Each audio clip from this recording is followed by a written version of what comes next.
নমস্কার বন্ধুরা, গোপালে হেসেলে আপনাদের সবাইকে স্বাগত। আজকে আমি পটল দিয়ে একদম কম সময় কম উপকরণে ভিন্ন স্বাদের একটি নিরামিষ রান্নার রেসিপি আপনাদের সাথে শেয়ার করব, যার নাম হলো মৌরি পটল। আজকের এই রান্নাটা আমি যেভাবে করেছি ঠিক সেইভাবে যদি আপনারা করেন খেতে কিন্তু অসাধারণ হবে, আর ভাত রুটি দুটোর সাথেই পরিবেশন করা যায়। তাই চলুন সময় নষ্ট না করে রান্নাটা করে ফেলি। আজকে এই অত্যন্ত সুস্বাদু নিরামিষ রান্নাটা করার জন্য প্রথমেই এর মশলাটা তৈরি করে নেব। সেজন্য একটা তড়কা প্যান বসিয়ে গরম করে নিয়েছি। এর মধ্যে প্রথমে দিয়ে দিচ্ছি 2 চামচ পরিমাণ মৌরি। এর সাথে দিয়ে দিচ্ছি গোটা গরম মশলা, তার মধ্যে আছে 2টো এলাচ, 3-4টে লবঙ্গ আর একটা দারচিনি। এবার ফ্লেমটাকে একদম কমে রেখে মশলাটাকে ড্রাই রোস্ট করে নিচ্ছি। মশলাটা ড্রাই রোস্ট হয়ে গেছে, এর থেকে খুব সুন্দর এখন একটা গন্ধ বেরোচ্ছে। এবার এটাকে আমি নামিয়ে নিচ্ছি আর ঠান্ডা হলে গুঁড়ো করে নেব। ড্রাই রোস্ট করা মশলাটা গুঁড়ো করে রেখে দিয়েছি, আর এবার মূল রান্নাটা শুরু করব। সেজন্য কড়াইয়ে সরষের তেল গরম করে নিয়েছি। এর মধ্যে প্রথমেই দিয়ে দিচ্ছি অল্প নুন, অল্প হলুদের গুঁড়োও দিয়ে দিলাম। এবার এর মধ্যে প্রথমেই একটু পটল ভেজে নেব। আমি এখানে প্রায় 400 গ্রামের মতো পটল নিয়েছি। পটলগুলোর গাটা একটু ছুরি দিয়ে পরিষ্কার করে নিয়ে এইভাবে লম্বা লম্বা 2 টুকরো করে কেটে নিয়েছি, দিয়ে দিলাম। এবার পটলের টুকরোগুলো আগে লাল লাল করে ভেজে নেব। পটলের টুকরো ভাজা হতে একটু সময় লাগবে, আর এই সময় যদি ফ্লেমটাকে একটু কমে রেখে আর ঢাকা দিয়ে দিয়ে পটলের টুকরো ভাজা হয় তাহলে কিন্তু ভাজাটা ভালোও হবে আর কম তেলে ভাজা হয়ে যাবে। তাই আমি একটা লিড লাগিয়ে দিলাম। পটলের টুকরোগুলোকে একটু ঢাকা দিয়ে দিয়ে ভালো করে ভেজে নিয়েছি। এবার এগুলো তুলে নিচ্ছি। পটলের টুকরোগুলো ভেজে তুলে নেওয়ার পর যে তেল আছে তার মধ্যে আমি একটু আলুর টুকরো ভেজে নিচ্ছি। আমি এখানে 2টো আলু নিয়েছি। আলুগুলোকে লম্বা লম্বা সরু সরু করে কেটে নিয়েছি। এবার এই আলুর টুকরোগুলোকেও লাল লাল করে ভেজে তুলে নেব। আর আলুর টুকরো ভাজার সময়ও কিন্তু সেই একই প্রসেস নিতে হবে, মানে একটু ঢাকা দিয়ে দিয়ে ফ্লেমটা একটু কমে রেখে ভাজতে হবে, তাহলে আলুটা ভালো সেদ্ধও হবে আর কম তেলে ভাজা হয়ে যাবে। সেজন্য আমি একটা লিড লাগিয়ে দিলাম। আর এই সময়ের মধ্যে চলুন এই রান্নার আরেকটা মশলা তৈরি করে ফেলি। ওদিকে ওভেনে আলুগুলো ভাজা ভাজা হচ্ছে, আর এইদিকে আমি এই রান্নার একটা মশলা তৈরি করে নেব। সেজন্য একটা প্লেটের মধ্যে 4 টুকরো আদা নিয়ে নিয়েছি, আর তার সাথেই আছে 4টে কাঁচা লঙ্কা। ঝালটা অবশ্যই নিজেদের টেস্ট অনুযায়ী দেবেন। এবার প্রথমে এই আদা কাঁচা লঙ্কাটাকে ভালো করে আমি বেটে নিয়ে তারপর নেক্সট স্টেপ দেখাচ্ছি। আদা কাঁচা লঙ্কাটা ভালো করে বেটে নিয়ে একটা বাটির মধ্যে ঢেলে দিয়েছি। এবার এর মধ্যে দিয়ে দিচ্ছি অল্প হলুদের গুঁড়ো, অল্প কাশ্মীরি মির্চ পাউডার দিয়ে দিলাম। এই রান্নায় কিন্তু আর কোনো রকম গুঁড়ো মশলার ব্যবহার হবে না। এবার সবকিছু খুব ভালো করে মিশিয়ে নিচ্ছি। মশলার পেস্টটা তৈরি হয়ে গেছে। এবার এই বাটিটাকে আমি কিছুক্ষণের জন্য এক সাইডে রেখে দিচ্ছি। মশলার পেস্টটা তৈরি হয়ে গেছে, আর এদিকে ঢাকা দিয়ে দিয়ে আলুর টুকরোগুলোও ভালো করে ভাজা হয়ে গেছে। এগুলো এবার তুলে নিচ্ছি। আর বন্ধুরা, আরেকটা জিনিস আমি দেখাতে একদম ভুলে গেছি, সেটা হলো যে আলুর টুকরোগুলোর মধ্যে আমি কিন্তু একটু নুন দিয়েছিলাম। আলু পটল ভেজে তুলে নেওয়ার পর যতটুকু তেল আছে তার মধ্যেই বাকি রান্নাটা করব। এর মধ্যে প্রথমে দিয়ে দিচ্ছি একটা তেজপাতা। তেলের মধ্যে একটু নাড়াচাড়া করে নিচ্ছি।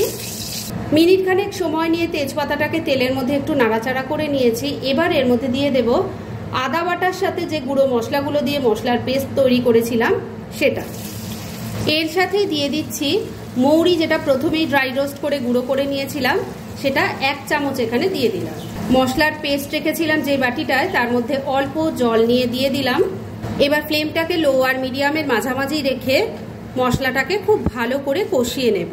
বন্ধুরা, আপনারা আমার রেসিপি দেখার সাথে সাথে আমার ফেসবুক পেজ গোপালের হেসেল তাতেও ভিজিট করতে পারেন। ডেসক্রিপশন বক্সে লিংক দেওয়া আছে। 2-3 মিনিট সময় নিয়ে মশলাটাকে খুব ভালো করে কষিয়ে নিয়েছি। এবার এর মধ্যে দিয়ে দিচ্ছি ভেজে রাখা আলু, ভেজে রাখা পটলগুলোও দিয়ে দিলাম। এবার মশলার সাথে মিশিয়ে নিয়ে খুব ভালো করে কষিয়ে নেব। যত কষিয়ে কষিয়ে রান্নাটা করা হবে এর টেস্ট কিন্তু অসাধারণ হবে। আর এই রান্নাটা ভাত রুটি দুটোর সাথেই খেতে খুব ভালো লাগে। সাধারণ আলু পটলের তরকারির থেকে এই রান্নার টেস্ট কিন্তু একদম আলাদা। সেটা একবার ট্রাই না করলে আপনারা বুঝতেই পারবেন না। 2-3 মিনিট সময় নিয়ে মশলার সাথে সবজিটাকে মিশিয়ে খুব ভালো করে কষিয়ে নিয়েছি। এবার এর মধ্যে গ্রেভির জন্য জল দিয়ে দিচ্ছি। যারা মনে করছেন যে রান্নাটা তো হয়েই গেল, তাদের বলি এই রান্নার আসল উপকরণটা দেওয়া কিন্তু এখনো বাকি আছে। আর এই রান্নাতে কিন্তু জলের পরিমাণ একটু বেশি পড়ে, তাই আমি প্রায় 1 মগ পরিমাণ জল দিয়ে দিলাম। ভালো করে মিশিয়ে নিচ্ছি। সবকিছু খুব ভালো করে মিশিয়ে নিয়েছি। এবার এর মধ্যে পরিমাণ মতো নুন দিয়ে দিচ্ছি, তবে নুনটা কিন্তু খুব বুঝে দেবেন, কেননা আলু পটলও নুন দিয়ে ভাজা আছে। অল্প একটু চিনি দিয়ে দিলাম, মিশিয়ে নিচ্ছি। সবকিছু খুব ভালো করে মেশানো হয়ে গেছে। এবার ফ্লেমটাকে লো আর মিডিয়ামের মাঝামাঝি রেখে ঢাকা দিয়ে 3-4 মিনিট রান্না করে নিচ্ছি। আর এই সময়ের মধ্যে চলুন এই রান্নার যে একটা মেন ইনগ্রিডিয়েন্ট পড়বে সেটা তৈরি করে ফেলি।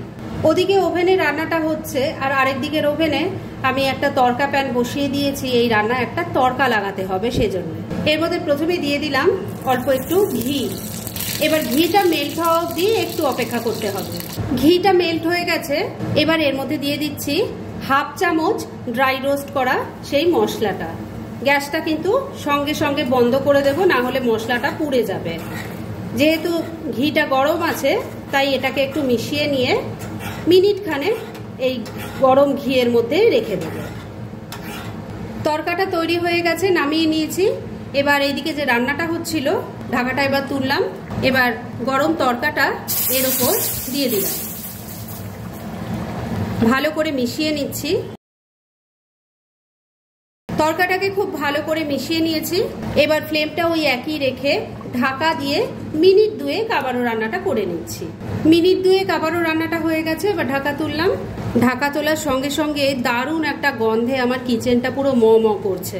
আপনারা যখন এটা ট্রাই করবেন আপনারাও ফিল করতে পারবেন। রান্না কিন্তু এবার একদম রেডি। সবজি কেমন সেদ্ধ হয়েছে আমি তো দেখে নিয়েছি, তবে আপনাদেরও দেখিয়ে দিই। আলুর টুকরো দেখুন সুন্দর সেদ্ধ হয়ে গেছে। পটলটাও দেখিয়ে দিচ্ছি, দেখুন সুন্দরভাবে কিন্তু সেদ্ধ হয়ে গেছে। মানে রান্না এবার একদম রেডি। এইটুকু ঝোল কিন্তু এই রান্নায় থাকবে, কেননা এটা আগেই বলেছি এই রান্নায় কিন্তু ঝোলের পরিমাণ একটু বেশি থাকে। গ্যাসটা এখানে আমি বন্ধ করে দিলাম। এবার 2-3 মিনিটের জন্য স্ট্যান্ডিং টাইমে একটু ঢাকা রেখে দিচ্ছি, আর তারপর সার্ভ করে আপনাদের দেখাচ্ছি। ফ্রেন্ডস, আমার আজকের এই দুর্দান্ত স্বাদের মৌরি পটলের রেসিপি একদম রেডি হয়ে গেছে এবং আমি সার্ভ করে দিয়েছি। ভীষণ ইজি একটা রেসিপি, কিন্তু যেভাবে আমি তৈরি করেছি ঠিক সেইভাবে তৈরি করে খেয়ে দেখুন, অসাধারণ লাগবে। আর এরম ধরনের অনেক ভালো ভালো নিরামিষ রান্নার রেসিপি কিন্তু আপনারা গোপালের হেসেল সার্চ করলেই পেয়ে যাবেন, যার মধ্যে থেকে কিছু কিছু আমি সাজেস্টেড বক্সেও দিয়ে দেব, সেখান থেকেও আপনারা দেখে নিতে পারেন। তাই গোপালের হেসেল অবশ্যই ভিজিট করুন। আর আপনারা কেমন ধরনের রেসিপি চাইছেন সেটাও কিন্তু আমাকে জানাতে পারেন। আমি চেষ্টা করব সেসব রেসিপিগুলো আপনাদের সাথে শেয়ার করার। আর আমার আজকের এই রেসিপি যদি আপনাদের ভালো লাগে আর ইউজফুল বলে মনে হয়, তাহলে যারা এখনও আমার চ্যানেলটাকে সাবস্ক্রাইব করেননি তারা প্লিজ সাবস্ক্রাইব করুন। তাহলে আজকের মতো এখানেই শেষ করছি। পরদিন আবার এরকমই কোনো ভালো রেসিপি নিয়ে চলে আসব। আপনারা সবাই খুব ভালো থাকুন, সুস্থ থাকুন।